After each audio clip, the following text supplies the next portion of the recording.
Good morning friends. आज आपकी class read की 2025 जो आपका एग्ज़ाम 27 फेब को होने वाला है उसकी क्लास है आज फोर्थ आपकी। आपका टॉपिक यही है मनोविज्ञान व शिक्षण विधियाँ। तो इसमें आज हम जो पढ़ेंगे डिस्कस करेंगे वो शिक्षण का अर्थ, परिभाषा, चर, उसकी विशेषताएं, सिद्धांत, सूत्र और उद्देश्य के बारे में। क्योंकि शिक्षण विधि पता होने से पहले हमें पता होना चाहिए कि शिक्षण क्या होता है, तो उसका मीनिंग क्या है, उसकी परिभाषाएं, चर, विशेषताएं, सिद्धांत, सूत्र और उद्देश्य। देन ये टॉपिक तब तो क्लियर हो जाएंगे। उसके बाद हम इसी वीडियो में या फिर नेक्स्ट वीडियो में शिक्षण विधि के बारे में चर्चा करेंगे। ओके। और ये जो आपकी वीडियो है, ये जो आपकी क्लास है, क्लास फोर्थ, ये मोस्ट इम्पोर्टेंट है आपके एग्ज़ाम के लिए। इनफैक्ट ये नहीं कि रीट एग्ज़ाम के लिए, ये ऑल टीचिंग एग्ज़ाम के लिए इम्पोर्टेंट क्लास है आपकी। ओके। तो नाउ स्टार्ट करते हैं हम। जिसको भी वीडियो पसंद आए वो इसको लाइक, शेयर, सब्सक्राइब करना ना भूलें। फर्स्ट हेडिंग है हमारी शिक्षण। ठीक है, फर्स्ट हेडिंग क्या आती है हमारी? शिक्षण।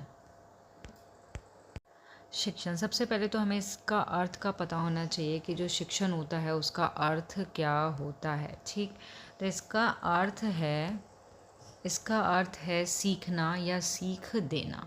जो शिक्षण होता है, जो तुम्हारा तो जो आपकी टीचिंग होती है उसका हिंदी में मतलब होता है या उसका जो मीनिंग होता है वो होता है सीखना। ठीक, इसमें आगे पॉइंट आता है एक और, इसके अंदर पॉइंट आता है आपका, शिक्षण एक त्रिध्रुवीय प्रक्रिया है। यह सीखने के लिए संपन्न की जाने वाली क्रियाओं की एक प्रणाली है।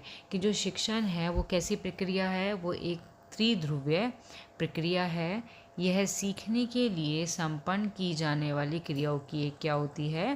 प्रणाली होती है। ओके। एक तरह से हम ये भी बोल सकते हैं कि किसी भी वस्तु को, कोई भी वस्तु है उसको हम क्या करें? माध्यम बनाकर शिक्षक, मतलब जो तुम्हारा टीचर होता है वो, शिक्षार्थी मतलब जो तुम्हारा स्टूडेंट होता है वो, उनके बीच विचारों के आदान प्रदान करने की जो प्रक्रिया होती है वही, उसको हम क्या बोलते हैं? शिक्षण बोलते हैं। कि किसी भी वस्तु को माध्यम बनाकर शिक्षक और शिक्षार्थी के बीच विचारों के जो आदान प्रदान की क्रिया होती है वही हमारा शिक्षण कहलाता है, उसी को हम शिक्षण कहते हैं। ठीक है। नेक्स्ट इसमें हेडिंग आती है कि शिक्षण की परिभाषाएं। ठीक है, तो बहुत सारे आपके मनोवैज्ञानिक हैं जिन्होंने शिक्षण की परिभाषा दी है, जिसमें हमारे फर्स्ट हैं B.F. स्किनर के अनुसार। ये क्या बोलते हैं कि शिक्षण पुनर्बलन की आकस्मिकताओं का एक क्रम है। कि जो शिक्षण होता है वो किसका क्रम होता है? पुनर्बलन की आकस्मिकताओं का एक क्रम होता है। ठीक है। सेकंड इसमें आती है हमारी बर्टन के अनुसार है। सेकंड किसके अनुसार है? हमारी बर्टन के अनुसार है, शिक्षण सीखने के लिए दी जाने वाली प्रेरणा, निर्देशन एवं प्रोत्साहन है। कि जो शिक्षण है वो सीखने के लिए, कोई भी चीज़ हम सीख रहे हैं तो सीखने के लिए जो भी दी जाने वाली हमें प्रेरणा होती है या निर्देश होते हैं एवं प्रोत्साहन होती है। कौन? शिक्षक। नेक्स्ट आती है हमारी क्लर्क के अनुसार है कि शिक्षण का तात्पर्य उन क्रियाओं से है जिनकी संरचना और जिनका परिचालन विद्यार्थी के व्यवहार में परिवर्तन लाने के लिए किया जाता है। कि शिक्षण का तात्पर्य ऐसी क्रियाओं से होता है कि उसकी जो संरचना होती है और उनका जो परिचालन होता है तो व्यक्ति के व्यवहार में क्या ला सके? परिवर्तन लाने के लिए किया जाता है। किसका? शिक्षण का। ठीक है। नेक्स्ट हेडिंग आती है इसमें हमारी शिक्षण के चर। नेक्स्ट हेडिंग क्या है हमारी?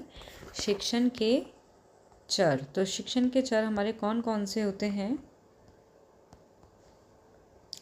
फर्स्ट है हमारा आश्रित चर, जिसमें हमारा छात्र आता है। सेकंड है हमारा स्वतंत्र चर, जिसमें हमारा शिक्षक आता है। और थर्ड है हमारा पाठ्यक्रम, जिसको हम बोलते हैं मध्यचर। ओके, तो शिक्षण के चर से तात्पर्य यही है कि शिक्षण में जो टीचिंग होती है उसमें हमारा जो छात्र होते हैं, छात्र, हमारे शिक्षक, और जो हमारे पाठ्यक्रम होता है, विषय वस्तु, तीनों का विशेष योगदान रहता है। ठीक है, समझ में आया कि शिक्षण के चर कितने होते हैं? हमारे 3 होते हैं, 1 2 3, छात्र, शिक्षक और पाठ्यक्रम। ये तीनों के तीनों चर जो हैं ये शिक्षण में क्या होते हैं? बहुत ही इम्पोर्टेंट होते हैं, इनका विशेष योगदान रहता है। नेक्स्ट हेडिंग आती है हमारी इसमें शिक्षण की विशेषताएं। नेक्स्ट हेडिंग क्या है हमारी? शिक्षण की विशेषताएं हमारी कौन कौन सी होती हैं? तो हमारी क्या है हेडिंग? शिक्षण की विशेषताएं। ओके, जिसमें हमारी फर्स्ट पॉइंट आता है, इसकी विशेषता में हमारा फर्स्ट पॉइंट है सीखने में सहायक। तो इसका तात्पर्य क्या है कि शिक्षण के द्वारा ही क्या होता है, विद्यार्थी विभिन्न विषयों के ज्ञान से सीखता है। ये जो शिक्षण टीचिंग होता है इसके माध्यम से ही क्या होता है कि इसके द्वारा जो विद्यार्थी होता है, जो शिक्षक होता है, छात्र होता है, वो विभिन्न विषय, अलग अलग सब्जेक्ट के ज्ञान से क्या करता है, सीखता है। विद्यार्थी के सर्वांगीण विकास के लिए शिक्षण महत्वपूर्ण आवश्यक होता है। ये इसकी विशेषता होती है कि आप कॉपी पेन जो है सभी बच्चे लेके बैठना, कि क्योंकि इसमें बहुत सारी चीज़ ऐसी होती हैं जो वीडियो के अंदर नहीं लिखी हुई, जो मैं ओरली बोलती हूँ और इम्पोर्टेंट होती है आपके एग्ज़ाम के लिए। अब इसमें मैंने हेडिंग बताई है आपको सीखने में सहायक, लेकिन इसके अंदर के जो पॉइंट हैं जिसको मैं क्लियर कर रही हूँ कि ये सीखने में सहायक क्यों है, किस तरीके से है, तो आप तब भी इसको पढ़ोगे या तो आप क्या करोगे, आपने सिर्फ इसी चीज़ को कॉपी कर लिया जो मैंने लिखा हुआ है, बट इसके अंदर जो मैंने डिटेल बताई है वो थोड़ी ना लिखी हुई है। तो जो मैं बोल रही हूँ उसको आप लिख सकते हो।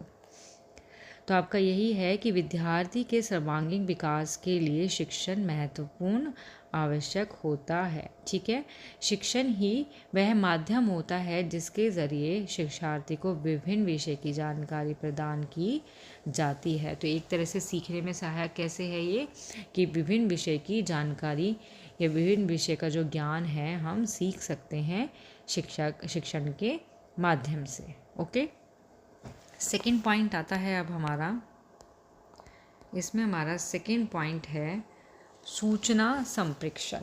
तो सूचना संप्रेषण क्या है कि जो शिक्षण होता है वो क्या होता है, एक तरह से ज्ञान अर्जन के लिए एक महत्वपूर्ण स्रोत है हमारा। क्या है कि ज्ञान अर्जन के लिए क्या है, एक तरह से महत्वपूर्ण स्रोत है। तो शिक्षण एक हमारी एक ऐसी प्रक्रिया हो गई जो किसी भी परिवेश में हो सकती है। सूचना संप्रेषण से तात्पर्य यही है कि यह एक ऐसा प्रोसेस है, ऐसी क्रिया है कि जो किसी भी परिवेश में हो सकती है, जिसके द्वारा हम विभिन्न प्रकार की सूचना का संप्रेषण कर सकते हैं। तो ये हमारे कैसे भी परिवेश में हो सकती है, किसी भी तरह के प्रवेश में हो सकती है, जिससे हम सूचनाओं का क्या कर सकते हैं, संप्रेषण कर सकते हैं। इसके बाद इसमें नंबर 3 आता है, थर्ड पॉइंट है आपका कौशल क्षमता का विकास। थर्ड पॉइंट है इसका विशेषता का कौशल क्षमता का विकास। तो जो शिक्षण की जो विशेषता इसकी यह भी है, शिक्षण में कौशल क्षमता का विकास करना भी क्या है, इसका महत्वपूर्ण भूमिका निभाता है। कि शिक्षण जो है वो महत्वपूर्ण भूमिका निभाता है कौशल क्षमता को क्या विकसित करने में। ओके, थर्ड पॉइंट आता, फोर्थ पॉइंट आता है इसका हमारा, फोर्थ पॉइंट है हमारा सामाजिक विकास। इसका क्या मतलब है कि शिक्षण जो होता है, टीचिंग जो होती है, वो छात्र के या स्टूडेंट के सामाजिक विकास में भी बहुत ज़्यादा क्या होती है, इम्पोर्टेंट होती है, महत्वपूर्ण होती है या सहायक होती है। शिक्षण जो होता है वो शिक्षक के मतलब टीचर के और छात्र के बीच में ही संपादित होती है और उत्तम शिक्षण के द्वारा व्यक्ति व समाज दोनों की ही उन्नति करते हैं। ओके, इसमें क्या होता है कि उत्तम शिक्षण के द्वारा ही, अगर शिक्षण तुम्हारा अच्छा है, उसके द्वारा ही व्यक्ति और समाज दोनों की उन्नति हो सकती है। तो समाज की और समाज का विकास और व्यक्ति का विकास तभी हो सकता है जब उत्तम शिक्षण हो। तो शिक्षण की विशेषता ये भी होती है समाज का विकास करना, समाज का विकास करना। ओके, 5 पॉइंट आता है आपका 5 पॉइंट में है व्यावसायिक प्रक्रिया। 5 पॉइंट में क्या आता है? व्यावसायिक क्रिया। इसमें क्या होता है आपका कि शिक्षण एक व्यावसायिक प्रक्रिया भी है। ठीक, कैसे है? इसको बहुत से व्यक्ति क्या करते हैं, जीवन को उपमार्जक का साधन मानते हैं। मतलब यह छात्र में विभिन्न कौशल विकसित करते हुए उसे व्यवसाय विशेष के लिए निपुण बनाती है। शिक्षण एक ऐसी प्रक्रिया होती है कि जो क्या करती है, वो व्यवसाय के लिए क्या बनाती है, निपुण बनाती है। मतलब छात्र में वो, मतलब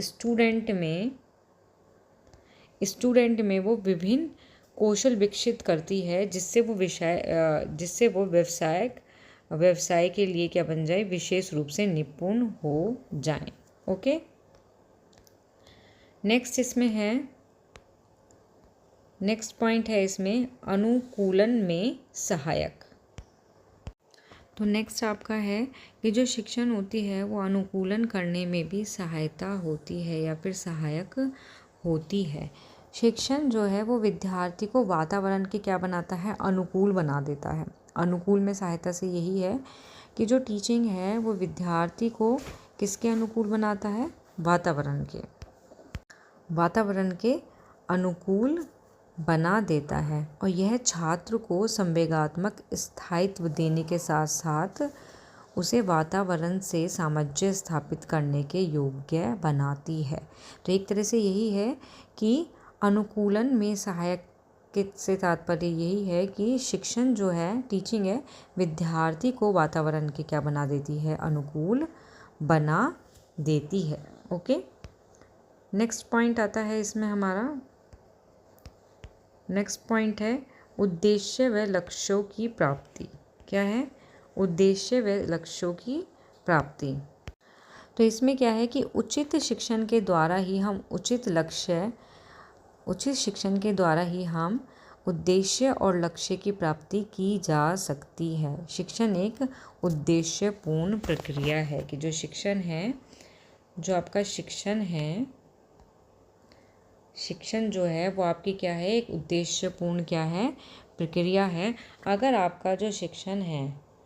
आपका शिक्षण उचित है, ठीक है, कैसा है, अगर हम उचित शिक्षण दे रहे हैं, अच्छा शिक्षण दे रहे हैं, तो उससे क्या होगा, उससे बच्चे क्या है, अपने उद्देश्य और लक्ष्य को भी क्या कर सकते हैं, प्राप्त कर सकते हैं। ओके, तो इस तरीके से ये उद्देश्य व लक्ष्यों की प्राप्ति के लिए भी विशेष महत्वपूर्ण है, ये भी इसकी विशेषता है। नेक्स्ट पॉइंट आता है आपका बेहतर संबंधों का निर्माण।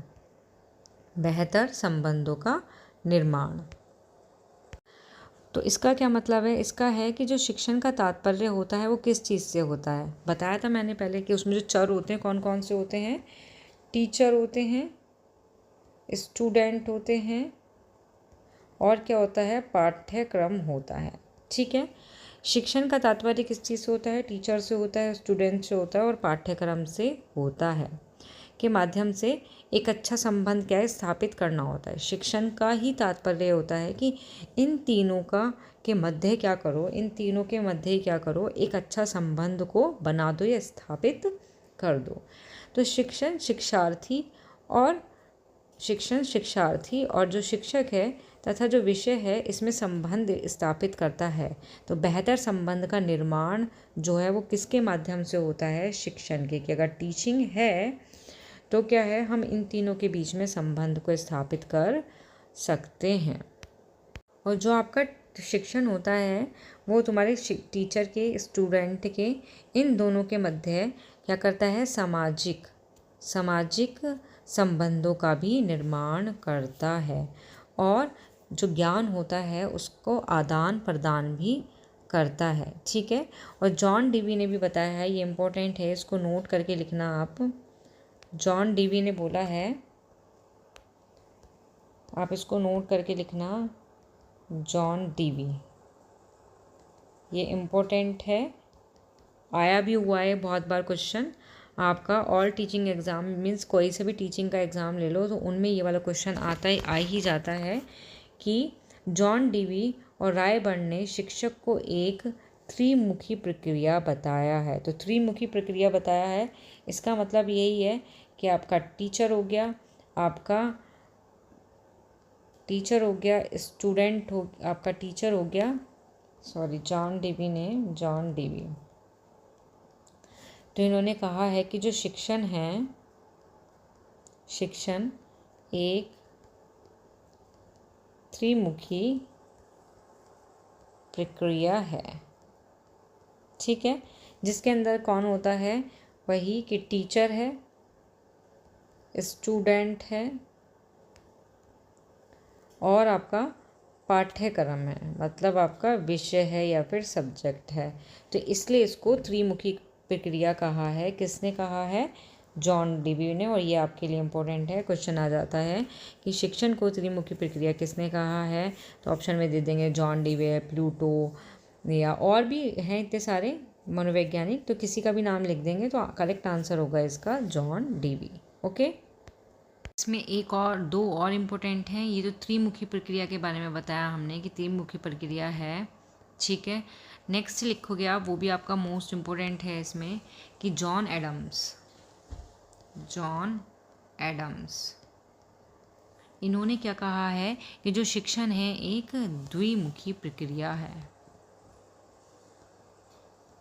इन्होंने कहा है शिक्षण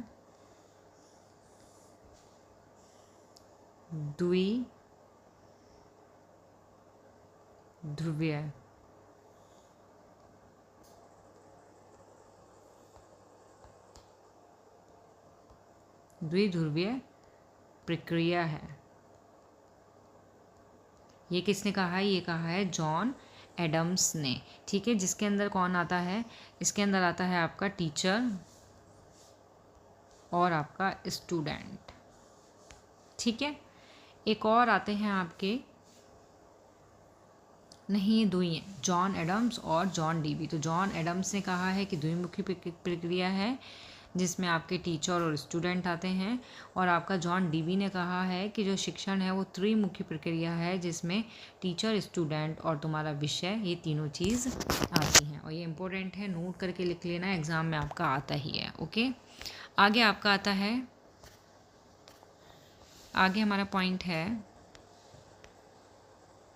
नेक्स्ट आता है हमारा छात्रों का व्यवहार परिवर्तन। नेक्स्ट क्या है हमारा, छात्रों के व्यवहार में परिवर्तन। तो इसमें क्या है हमारा कि जो शिक्षण है वो शिक्षार्थी के व्यवहार में परिवर्तन करने में सहायक होती है। कि जो शिक्षण है वो हमारे छात्र के व्यवहार में परिवर्तन करने में क्या होती है, सहायक या हेल्पफुल होती है। शिक्षण के मध्य से शिक्षक और विद्यार्थी को विभिन्न प्राचीन सूचनाएं देता है। इसमें क्या होता है, शिक्षण के मध्य से ही जो टीचर होता है वो विद्यार्थी मतलब छात्र को क्या देता है, प्राचीन सूचनाएं देता है, ठीक। और इसमें शिक्षार्थी को जैसी सूचना दी जाती है वे वैसा ही व्यवहार करने के लिए प्रेरित होते हैं। तो इस तरीके से हम कह सकते हैं कि शिक्षण जो है वो व्यवहार में, छात्र के व्यवहार में परिवर्तन करती है। क्यों, क्योंकि जो टीचर है वो बच्चे को जिस तरीके की सूचना दे रहा है, बच्चा उस तरीके का ही व्यवहार करने की कोशिश करता है या करने के लिए प्रेरित होता है। तो उससे क्या होता है, उनके व्यवहार में परिवर्तन आ जाता है। तो इस तरीके से ये एक व्यवहार में परिवर्तन की एक क्रिया भी है। ओके, तो ये है आपकी शिक्षण की विशेषताएँ। तो ये सभी क्या, तो ये क्या है, ये आपके इम्पोर्टेंट पॉइंट हैं। ये सभी हमारे इम्पोर्टेंट पॉइंट थे शिक्षण की विशेषता के। नेक्स्ट हेडिंग हमारी आती है इसमें, नेक्स्ट हेडिंग है हमारी शिक्षण के सिद्धांत। ओके, कि शिक्षण के कौन कौन से सिद्धांत हैं। तो हमारी हेडिंग है शिक्षण के सिद्धांत, जिसमें हमारा फर्स्ट पॉइंट आता है हमारा उद्देश्य। तो इसमें क्या होता है कि शिक्षक को पहले अपने क्या कर लेने चाहिए, उद्देश्य निश्चित कर लेने चाहिए। शिक्षण के सिद्धांत में हमारा फर्स्ट पॉइंट यही है कि शिक्षक को, टीचर को सबसे पहले अपने उद्देश्य को क्या करना चाहिए, निश्चित कर लेना चाहिए। ओके, सेकंड आता है इसमें आपका बाल केंद्रिता। तो बाल केंद्रिता का मीनिंग है यहाँ पे कि जो शिक्षण है, टीचिंग है, वो बाल केंद्रित होनी चाहिए, ना कि शिक्षक केंद्रित। तो शिक्षा कैसी होनी चाहिए? बाल केंद्रित होनी चाहिए, कि बच्चे को उसमें क्या है, केंद्र मानना चाहिए, सेंट्रल मानना चाहिए, कि जो बच्चा है वो क्या है, सेंटर में है। ठीक, इसमें ये नहीं है टीचर केंद्रित नहीं होती, बाल केंद्रित होती है। तो इसका मतलब ये होता है कि बच्चे की रुचि, कि बच्चे की इसमें बाल केंद्रितता में यही है कि बच्चे की रुचि कैसी है, उसकी क्षमताएं कैसी हैं। तो मनोवैज्ञानिक को समझकर उन्हें शिक्षा देना। ठीक है, बाल केंद्रित शिक्षा का मतलब यही होता है, या शिक्षण सिद्धांत में यही होता है कि बच्चे की रुचि और उसकी क्षमताओं को समझकर ही उसको शिक्षा दी जाए। इसमें क्या होता है, इसमें आपका बच्चे की जो मानसिक होती हैं, जो मेंटली जो योग्यता होती है उसकी, जो फिजिकली होती है शारीरिक योग्यता को ध्यान में रखा जाता है। ठीक, और बाल केंद्रित शिक्षा में बच्चों की रोज़मर्रा की ज़िंदगी की मुश्किलों को दूर करने की कोशिश की जाती है इसमें। और बाल केंद्रितता में ये भी होता है कि इस शिक्षा में ये भी होता है, तब शिक्षण देते हैं कि बच्चों की क्या होनी चाहिए, इसमें सक्रिय भागीदारी होनी चाहिए। बाल केंद्रितता में क्या है कि बच्चों की क्या होनी चाहिए, भागीदारी होनी चाहिए, और उनकी आवाज़ को इसमें क्या होना चाहिए, महत्व दिया जाना चाहिए। इसमें बच्चों को अपनी गति से काम करने की आज़ादी दी जाती है। बाल केंद्रितता में बच्चे को उनकी गति से काम करने की क्या दी जाती है, आज़ादी दी जाती है। ठीक है, अब आपका इसमें थर्ड पॉइंट आता है। थर्ड पॉइंट है हमारा व्यक्तिगत विभिन्नता। तो इसमें हमारा यही है कि जो सभी बालक होते हैं, जो मोस्टली बच्चे होते हैं, वो एक दूसरे से क्या होते हैं, अलग होते हैं। तो इसलिए शिक्षण सभी को ध्यान में रखकर ही होना चाहिए। व्यक्तिगत विभिन्नता से यहाँ यही मतलब है कि सभी बच्चे एक दूसरे से किसी न किसी चीज़ में अलग होते हैं, लेकिन सभी बच्चों को ध्यान में रखकर ही हमें शिक्षण देना है। ओके, तो व्यक्तिगत विभिन्नता में क्या होता है कि हर व्यक्ति, किसी की शारीरिक बनावट अलग होती है, मानसिक मेंटेलिटी जो उसकी योग्यता होती है वो क्या होती है, अलग होती है। मतलब कोई बच्चा जल्दी सीख जाता है, लेकिन कोई बच्चा लेट सीखता है। ये मेंटली हो गया, शारीरिक से हो गया। किसी बच्चे को दिखाई नहीं देता, किसी बच्चे को दिखाई कम देता है, किसी को सही दिखाई देता है। तो जिसको कम दिखाई दे रहा है उसको क्या है, उस बच्चे को आगे की तरफ बिठाया जाए। तो उसमें क्या है, कक्षा में सीट की व्यवस्था हमें इस तरीके से करनी है कि किसी भी बच्चे को कोई भी प्रॉब्लम ना हो। और शारीरिक में आ जाता है आपका हाइट, कद का आ जाता है। तो कद में यही है कि जो बच्चे आपके बड़ी हाइट के हैं, लंबी हाइट के, उनको पीछे बिठाया जाए, छोटे कद वालों को आगे बिठाया जाए। तो इस तरीके से मैनेज करना होता है। तो शिक्षण सिद्धांत के अंतर्गत तुम्हारा व्यक्तिगत विभिन्नता में यही है कि इसमें सभी बच्चों को ध्यान में रख के, सभी बच्चों को ध्यान में रखकर ही उनको शिक्षण देना चाहिए। कि कोई मंद बुद्धि का है, कोई तीव्र बुद्धि का है, कोई प्रभावशाली है, तो सबकी योग्यता के अकॉर्डिंग ही उनको शिक्षण देना चाहिए। नेक्स्ट इसमें आता है हमारा 4 पॉइंट आता है जीवन संबंधी। तो हमारा फोर्थ क्या है, इसमें फोर्थ हमारा यही है जीवन संबंधी। तो इसमें आपका यही आएगा कि पाठ्य वस्तु को छात्र के जीवन से जोड़कर शिक्षण करना रुचिपूर्ण होता है। मतलब अगर हम पाठ्य वस्तु को छात्र के जीवन से क्या कर देंगे, जोड़ देंगे, और तब हम शिक्षण देंगे, तो वो जो शिक्षण होगा वो एक तरह से रुचिपूर्ण या इंटरेस्ट वाला होगा। तो शिक्षण के सिद्धांत में ये जो होता है, ये हमारे जीवन से भी संबंधित होता है या होना चाहिए। ओके, 5 पॉइंट आता है हमारा इसमें। 5 पॉइंट है हमारा समन्वय।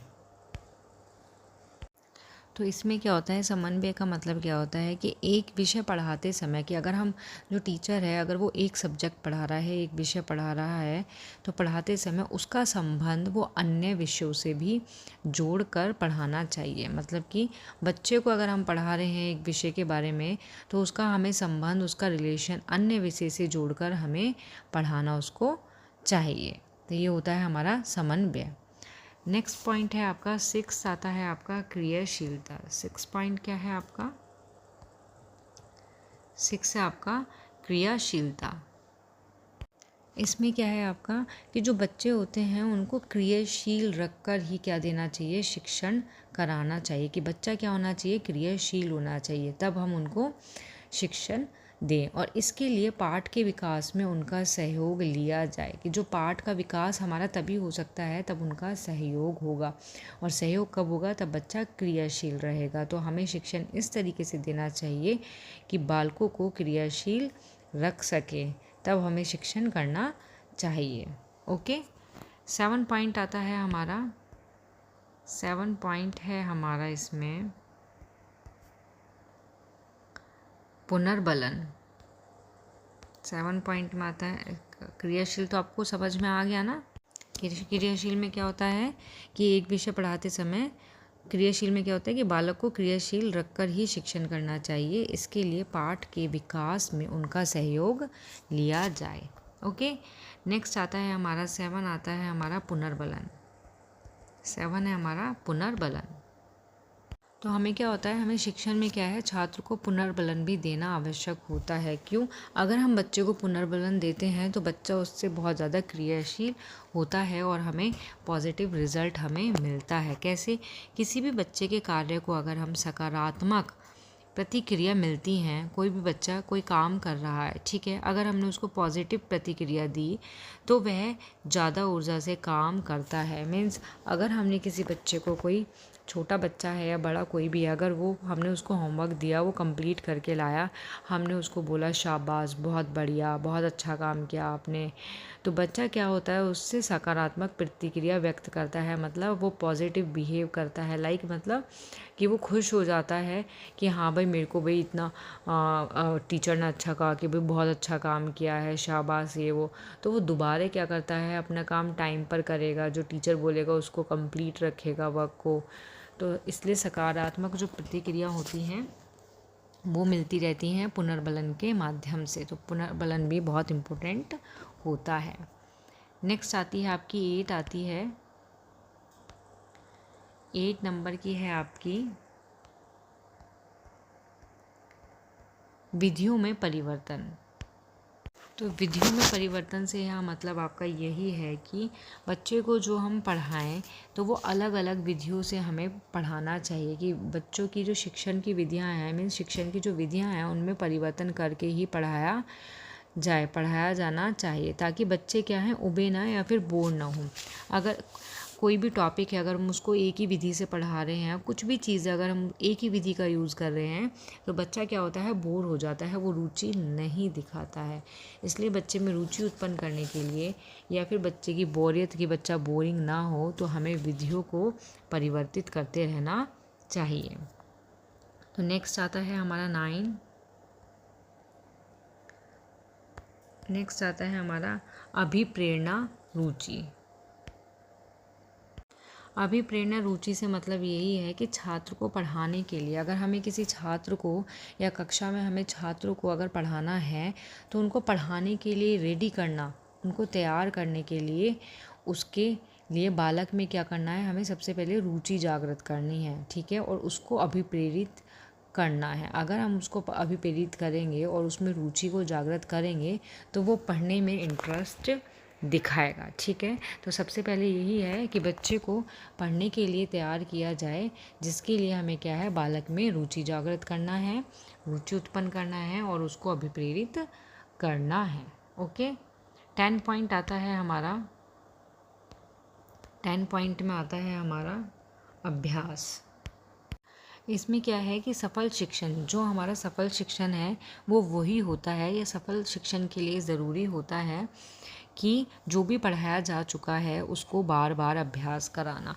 मीन्स अगर हमने मान लो कोई चैप्टर हमने करा दिया, ठीक है, तो हमने चैप्टर कंप्लीट होने के बाद क्या करा, हमने उसका टेस्ट ले लिया, कोई बात नहीं, टेस्ट लेके हमने फिर उसके बाद सेकंड चैप्टर पढ़ाया, फिर उसके बाद थर्ड पढ़ाया, कुछ टाइम बाद क्या करा हमने, 1 2 3 तीनों चैप्टर का हमने क्या करा, टेस्ट ले लिया। तो ऐसा नहीं है कि 1 चैप्टर करा के हम 10 चैप्टर पे पहुंच गए और 1 चैप्टर की हमें नॉलेज नहीं है। तो अभ्यास से तात्पर्य यही है कि सफल शिक्षण अगर हमें ज़रूरी है, सफल शिक्षण के लिए यही है कि बच्चे को जो भी हमने पढ़ा दिया उसका अभ्यास बार बार कराया जाए, ठीक। तो ये है आपके शिक्षण के सिद्धांत। नेक्स्ट हेडिंग हमारी आती है इसमें, नेक्स्ट हेडिंग है हमारी प्रमुख शिक्षण सूत्र, मतलब शिक्षण के सूत्र। तो शिक्षण के जो सूत्र हैं वो बहुत सारे हैं, लेकिन जो इम्पोर्टेंट हैं हम उन्हीं के बारे में डिस्कस करेंगे, उन्हीं के बारे में पढ़ेंगे जो आपके एग्ज़ाम में आते हैं। ओके, तो जिसमें हमारा सबसे पहले हम शिक्षण के सूत्र में, ये क्या है आपके शिक्षण के सूत्र हैं। ओके, जिसमें हमारा फर्स्ट रहेगा, फर्स्ट है हमारा ज्ञात से अज्ञात की ओर। ओके, तो सबसे पहले तो हमें ये पता होना चाहिए, शिक्षण सूत्र के बारे में हम बाद में पढ़ेंगे, पहले हमें ये पता होना चाहिए कि शिक्षण सूत्र का जनक हम किसको मानते हैं। तो शिक्षण सूत्र का जो जनक है वो हम किसको मानते हैं, हर्बर्ट स्पेंसर, हर्बर्ट स्पेंसर को। ओके, हर्बर्ट स्पेंसर को शिक्षण सूत्र का जनक माना जाता है। अब आगे हम पढ़ेंगे इसमें, अब हमारे पॉइंट आता है इसमें, फर्स्ट पॉइंट है हमारा ज्ञात से अज्ञात की ओर। ओके, तो ज्ञात से अज्ञात की ओर क्या है कि ज्ञात से अज्ञात की ओर क्या आता है हमारा, ये ज्ञात से अज्ञात की ओर जो शिक्षण सूत्र है ये हमारा आगमन विधि पर आधारित है। कौन सी विधि पर आधारित है ये हमारा आगमन विधि पर क्या है, आधारित। ठीक है, जो आपका ज्ञात से अज्ञात की ओर जो शिक्षण सूत्र है ये हमारा आगमन विधि पर क्या है, आधारित है। ये जो विधि होती है ये प्राथमिक स्तर पर सबसे ज़्यादा लोकप्रिय मानी जाती है। प्राथमिक स्तर पर यह विधि सबसे ज़्यादा क्या होती है, लोकप्रिय होती है। कौन से स्तर पर, प्राथमिक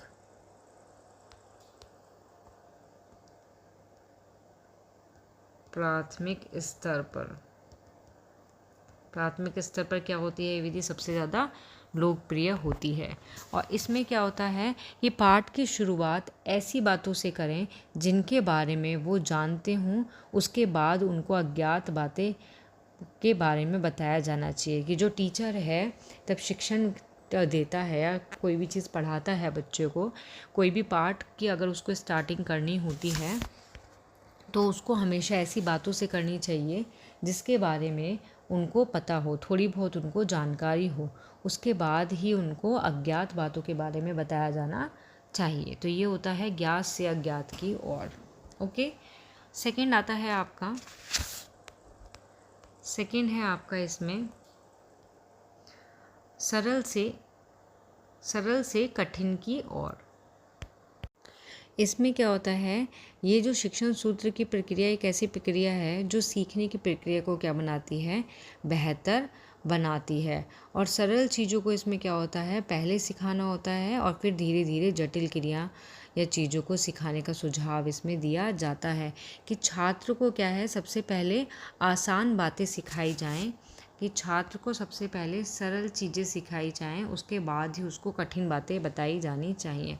अगर बच्चे को स्टार्टिंग में ही हम कठिन चीज़ बता देंगे या कुछ बताएंगे तो बच्चा पहले ही डर जाएगा कभी कभी कि अरे ये तो इतना कठिन है, ये कैसे होगा, कैसे इसको याद करेंगे। तो बच्चे को स्टेप बाय स्टेप पहले ईजी बताओ, फिर उसको धीरे धीरे कठिन की ओर ले जाओ। ओके, नेक्स्ट है हमारा स्वाध्याय का अनुसरण। तो स्वाध्याय का अनुसरण से यहाँ तात्पर्य यही है कि स्वाध्याय, अगर हम किसी चीज़ का खुद सेल्फ स्टडी कर रहे हैं तो वो एक तरह से जो भी हमें ज्ञान प्राप्त होता है वो छात्र की क्या होती है, जमा पूंजी होती है, वो उसको कभी नहीं भूलता है। तो हम एक तरह से कह सकते हैं स्वाध्याय द्वारा अर्जित ज्ञान छात्र की जमा पूंजी होता है। ओके, सेल्फ स्टडी जो है वो छात्र की क्या होती है, जमा पूंजी होती है। नेक्स्ट आता है इसमें आपका सुगम से कठिन की ओर। इसमें क्या है, सुगम से कठिन की ओर है कि बालक को पहले क्या है, सुगम चीज़ें पढ़ाई जानी चाहिए, उसके बाद उसे कठिन चीज़ों के बारे में बताया जाना चाहिए। तो इसका एक प्रॉफिट होता है कि इससे बालक में क्या होता है, कॉन्फिडेंस आता है। ओके, नेक्स्ट है आपका इसमें प्रत्यक्ष से अप्रत्यक्ष की ओर। क्या है नेक्स्ट आपका? प्रत्यक्ष से अप्रत्यक्ष की ओर। तो इसमें यही है, प्रत्यक्ष से अप्रत्यक्ष की ओर। प्रत्यक्ष का मतलब है कि जो सामने दिखाई देता है, और अप्रत्यक्ष का मतलब है जो चीज़ें सामने नहीं दिखाई देती हैं। तो इसमें क्या है कि बच्चे को पहले उन बातों का ज्ञान कराया जाना चाहिए जो बच्चे के सामने हो प्रत्यक्ष रूप से। उसके बाद जो सामने ना हो उसको समझाना चाहिए। तो प्रत्यक्ष या प्रत्यक्ष यही है कि पहले जो सामने है उसको पढ़ाया जाए, देन उसके बाद जो अप्रत्यक्ष है, जो नहीं दिखाई दे रहा है, उसके बारे में पढ़ाया जाए। नेक्स्ट है आपका पूर्ण से अंश की ओर। तो पूर्ण से अंश की ओर यही है कि इसमें बच्चे को जो भी सिखाया जाना चाहिए उसे पहले पूरी तरह से सामने रखना चाहिए। फिर उसके बाद क्या करना चाहिए, उसको छोटे छोटे हिस्सों में या हर हिस्से में साफ साफ करके समझाना चाहिए। इससे क्या होता है, इससे बच्चे में आगे पढ़ने वाली जो विषय होते हैं, सब्जेक्ट होते हैं, उसमें क्या है, उत्साह बढ़ता है, उसके प्रति इंटरेस्ट भी बढ़ता है। फॉर एग्ज़ाम्पल हम दे सकते हैं पूर्ण से अंश की ओर में कि कोई भी पाठ है, टीचर कोई भी पाठ अगर शुरू कर रहा है, स्टार्ट कर रहा है, तो उससे पहले पाठ के जो मूल भाव है उसके बारे में बात करनी चाहिए बच्चों से। उसके बाद ही उसको पाठ के बारे में पढ़ाना चाहिए। नेक्स्ट आती है इसमें हमारी हेडिंग अनुभव से तर्क की ओर। तो अनुभव से तर्क की ओर का मतलब है कि जो टीचर होता है वो छात्र को उनके अनुभव के आधार पर सिखाता है। बच्चों के जो अनुभव होते हैं उनके आधार पर क्या सिखाता है। फॉर एग्ज़ाम्पल हम दे सकते हैं कि कक्षा में क्या होता है, बच्चों से विभिन्न स्थिति में हुई अनुभूतियों पर चर्चा की जाती है कि कक्षा में जो भी स्थिति होती है उनके बारे में क्या की जाती है, चर्चा की जाती है, और फिर उस आधार पर जो शिक्षक है उन्हें उससे संबंधित तर्क से अवगत कराता है। तो इसमें यही है, पहले अनुभव करो, अनुभव और निरीक्षण द्वारा प्राप्त ज्ञान को तर्कपूर्ण बनाना चाहिए। कि जो भी हम अनुभव के माध्यम से और निरीक्षण के द्वारा जो प्राप्त ज्ञान होता है उसको कैसा बनाना चाहिए, तर्कपूर्ण बनाना चाहिए, तर्क से उनको अवगत कराना चाहिए। ओके, नेक्स्ट इसमें आता है हमारा विश्लेषण से संश्लेषण की ओर। आपका जो विश्लेषण होता है उसका मतलब होता है किसी भी समस्या को हल करने के लिए उसको टुकड़ों में बांटना। मीन्स अगर कोई भी समस्या होती है तो विश्लेषण में क्या होता है कि उस समस्या को पहले क्या करें, छोटे छोटे टुकड़ों में उसको बांट दें।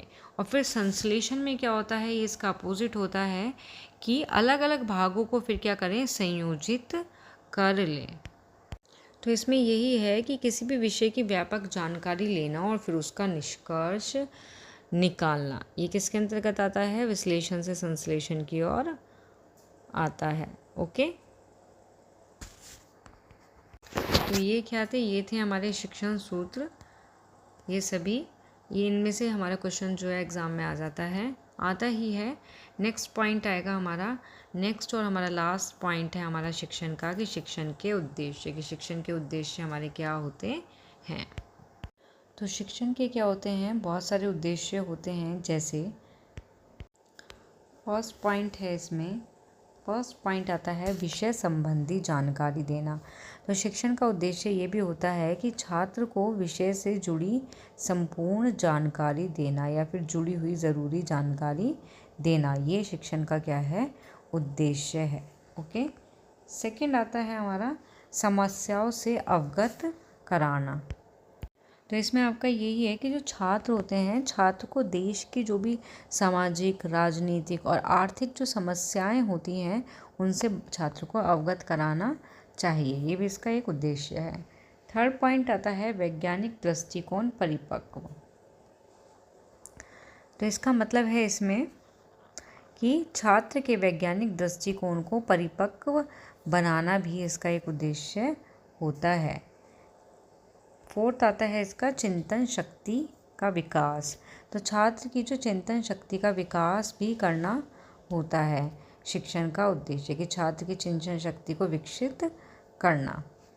ठीक है, फाइव आता है आपका चारित्रिक गुणों का विकास, कि छात्र में जो चारित्रिक गुण हैं उनका भी विकास करना चाहिए या विकास करना एक इसका उद्देश्य है।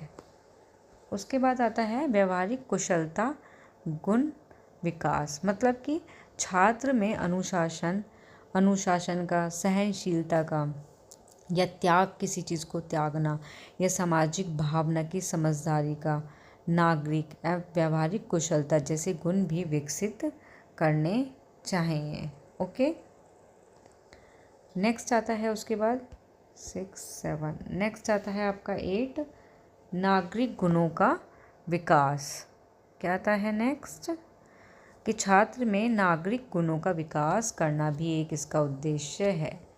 ठीक, एक इसकी हेडिंग है, एक हेडिंग और नोट करके लिखना जो इम्पोर्टेंट है, कि इसके उद्देश्य जो हैं ब्लू के अनुसार कुछ इसके इम्पोर्टेंट उद्देश्य हैं, उनको भी लिखना। ये तो सभी हैं कि शिक्षण का उद्देश्य है चिंतन शक्ति का विकास करो, वैज्ञानिक दृष्टिकोण के लिए परिपक्व बनाओ, समस्याओं से अवगत कराना चाहिए, विषय संबंधी उन्हें जानकारी देनी चाहिए, चारित्रिक गुणों का विकास करना चाहिए। ये ब्लूम के अनुसार शिक्षण के उद्देश्य जो हैं उनको 3 प्रकार या 3 भागों में बांटा गया है। शिक्षण के उद्देश्य किसके अनुसार, ब्लूम किसके अनुसार, आपका ब्लूम के अनुसार, ब्लूम अनुसार शिक्षण के कितने उद्देश्य होते हैं, या शिक्षण के उद्देश्यों को कितने भागों में बांटा गया है, 3 प्रकार में बांटा गया है। फर्स्ट है आपका संज्ञानात्मक, सेकंड है आपका भावात्मक, और थर्ड है आपका मनोगत्यात्मक।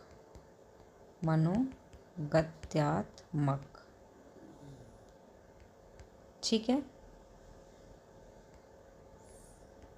गत्यात्मक। तो ये ब्लूम क्या है, ब्लूम के अनुसार शिक्षण के उद्देश्य को 3 प्रकार के भाग में बांटा गया है। फर्स्ट है संज्ञानात्मक, सेकंड है भावात्मक, और थर्ड है मनोगत्यात्मक। अब आपका जो संज्ञानात्मक होता है, ये क्या होता है, संज्ञानात्मक शिक्षण का जो मकसद होता है वो होता है कि बच्चे की संज्ञानात्मक क्षमताओं का विकास करना। ओके, क्या करना, कि बच्चे की संज्ञानात्मक क्षमता का विकास करना। सेकंड है आपका भावात्मक, इसका मकसद होता है शिक्षण का कि बच्चे के भावात्मक या संवेदनात्मक पहलू को विकसित करना, कि बच्चे के जो भावात्मक जो पहलू होते हैं उनको विकसित करना। थर्ड होता है मनोगत्यात्मक, जिसका मकसद होता है कि बच्चे की शारीरिक क्षमताओं का विकास करना, शारीरिक या फिर मनोगत्यात्मक क्षमता का विकास करना। ये किसके अनुसार है, ब्लूम के अनुसार है शिक्षण के उद्देश्य। उनके 3 भागों में बांटा गया है, 1 2 3, संज्ञानात्मक, भावात्मक और मनोगत्यात्मक। ओके, तो ये हैं आपके शिक्षण के उद्देश्य। तो यहाँ आपकी क्लास होती है ओवर, ख़त्म होती है। नेक्स्ट हम मिलेंगे आपको, नेक्स्ट क्लास में मिलेंगे हम अब शिक्षण विधियों के साथ, कि शिक्षण टीचिंग मेथड जो हैं वो कौन कौन से हैं जो आपके इम्पोर्टेंट है एग्ज़ाम के लिए। जो इम्पोर्टेंट है सिर्फ उन्हीं के बारे में हम डिस्कस करेंगे, वरना शिक्षण विधियाँ तो आपकी बहुत सारी हैं। ओके, यहाँ ये क्लास होती है आपकी ख़त्म। इसमें आज हमने शिक्षण के बारे में सब कुछ बता दिया, शिक्षण होता क्या है, उसके उद्देश्य, गुण, विशेषताएँ वगैरह। तो जिसको भी वीडियो पसंद आई हो वो इसको लाइक शेयर सब्सक्राइब करना ना भूलें। थैंक यू, नेक्स्ट वीडियो में मिलते हैं।